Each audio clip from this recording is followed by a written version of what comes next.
of saying no to all those things that would tempt a pilgrim away from the path of good. It goes on for 3 days. Each pillar must be stoned, not necessarily struck, but stoned 7 times. This is the scene, the Jamarat, where a number of accidents have happened in the past. A number of people have lost their lives in the crush, you know, the mass of people that occupy the space. But we just checked in with a Saudi security official. There have been no reports of any accidents up until this point.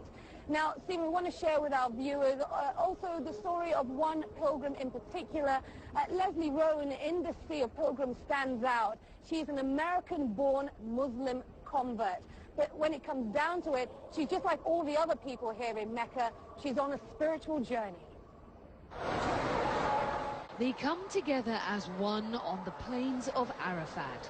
Under the hot Saudi sun, nearly 3 million Muslims spend the day in prayer and meditation, all hoping God will hear their prayers on this, the second day of the Hajj.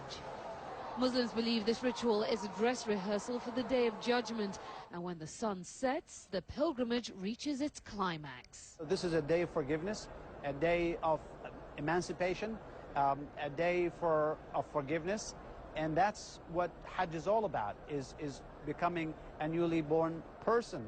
For Leslie Rowan, an American-born Muslim convert, the experience of performing her first Hajj is a dream come true. We spoke to her just hours before she set out for Arafat. Just thinking about the day's significance filled her with emotion. I'm going to be praying for forgiveness for my sins, and that, I think, is what we all are after.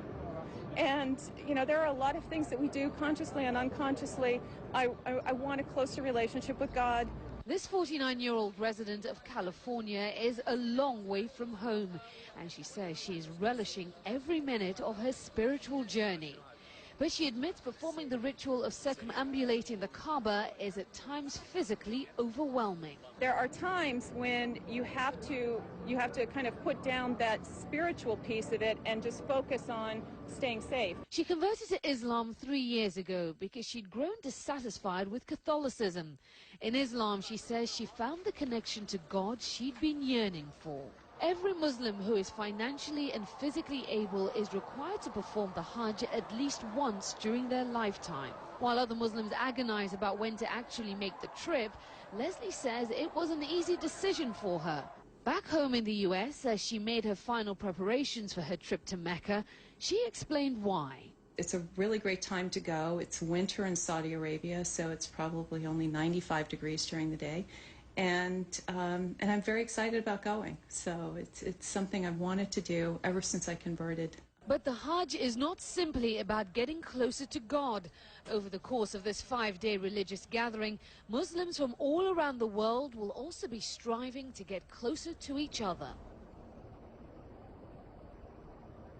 Now, Stephen, once Leslie has completed the ritual of stoning the devil, what pilgrims do then is they sacrifice an animal. That meat is distributed amongst the poor. They also cut their hair. Then they head back here to Mecca to go around the Kaaba another 7 times. That's called the turning or the tawaf. Back to you, Stephen.